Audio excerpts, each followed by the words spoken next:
পুত্র শুভেন্দু অধিকারীর ক্ষমা চাওয়া উচিত। শুভেন্দু অধিকারীর ক্ষমা চাওয়া উচিত মানে এটা কিভাবে বলছেন উনি? না না না এটা তাদের আভ্যন্তরীণ, তাদের দলের আভ্যন্তরীণ বিষয়। মানে এটা কি তোমাদের আরো বেনিফিট দিয়ে দিলেন শুভেন্দু অধিকারী? বেনিফিটের দরকার, তৃণমূল এমনিতেই দারুণ জায়গায় আছে, বেনিফিটের তৃণমূলের অ্যাডেড বেনিফিটের বিজেপির তরফ থেকে দরকার নেই। আমার বক্তব্য হচ্ছে, আমি মানে গান টান শুনি তো, ছোটবেলা থেকে একটা গান শুনে এসেছি লালন ফকিরের, যে কেউ মালা কেউ তাসবি গলে তাইতে কি জাত ভিন্ন বলে। আমরা শুনেছিলাম কেহু মালা কেহু তাসবি গলে তাইতে কি জাত ভিন্ন বলে, যাওয়া কিংবা আসার বেলায় জাতের চিহ্ন রয় কাহারে, সব লোকে কয় লালন কি জাত সংসারে।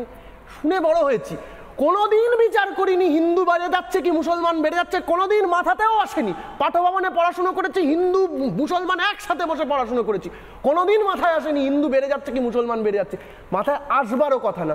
এ নতুন করে আমাদের মতন ছেলেদের মাথার ভিতর ঢোকানো হচ্ছে, এ দেখো ভাই মুসলমান বেড়ে যাচ্ছে। এবার আপনাদের কথায় আসছি, আপনারা এবার এটাকে এখানে ন্যাশনাল সিকিউরিটির সাথে তুলে ধরছেন।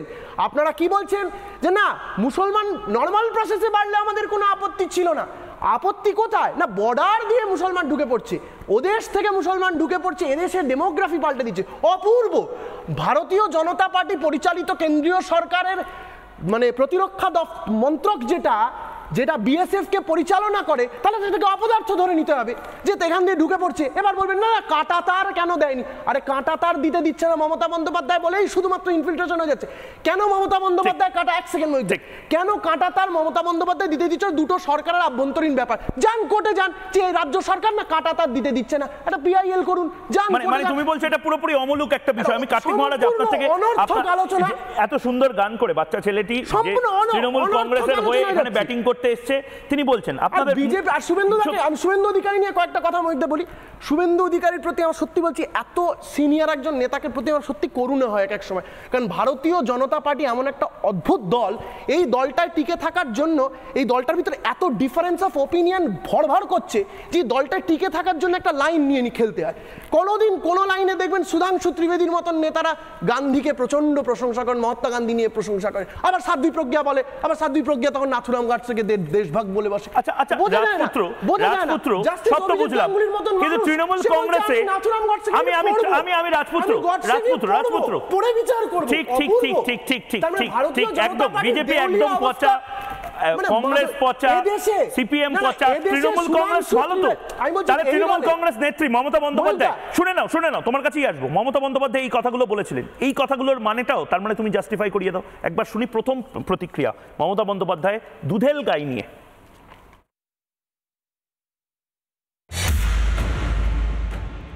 আমি কিন্তু ইফতারে যাচ্ছি, আপনারা বসবেন। আমি তো মুসলিমদের তোষণ করি, 100 বার যাব। যে গরু ইফতারে তার লাথি খাওয়া উচিত। আমি কিন্তু ইফতারে যাচ্ছি, আপনারা বসবেন। আমি তো মুসলিমদের তোষণ করি, 100 বার যাব। যে গরু ইফতারে তার লাথি খাওয়া উচিত।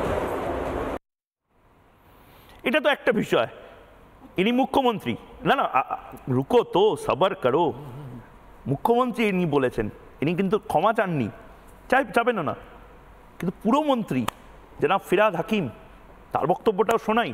সব দায় তো বিরোধী দলনেতা শুভেন্দু অধিকারী, তাকে ক্ষমা চাইতে হবে। পুরমন্ত্রী তার সিকিউরিটি নিয়ে, সরকারি গাড়ি নিয়ে, সরকারি যে অডিটোরিয়াম, সেই অডিটোরিয়ামে দাঁড়িয়ে বাংলার সেকুলার মাটিতে ভারত, যে ভারতের পাসপোর্ট সব নেতারা হোল্ড করে, সেখানে দাঁড়িয়ে ঠিক কি কি কথা বললেন শুনি।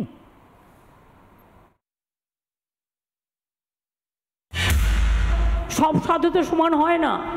এই যে বহরমপুরের একজন মহারাজ আছেন, আমি শুনেছি অনেক দিন ধরে, কার্তিক মহারাজ, ভারত সেবা সংঘকে আমি খুব শ্রদ্ধা করতাম, কিন্তু যে লোকটা বলে আমি তৃণমূল কংগ্রেসকে এজেন্ট বসতে দেবো না, সে লোকটাকে আমি সাধু বলে মনে করি না। তার কারণ তিনি ডাইরেক্ট পলিটিক্স করে দেশটার সর্বনাশ করছেন। দিল্লি থেকে নির্দেশ আসে, বলে বিজেপিকে ভোট দেওয়ার জন্য বলো। কেন করবে সাধু সন্তরা এই কাজ?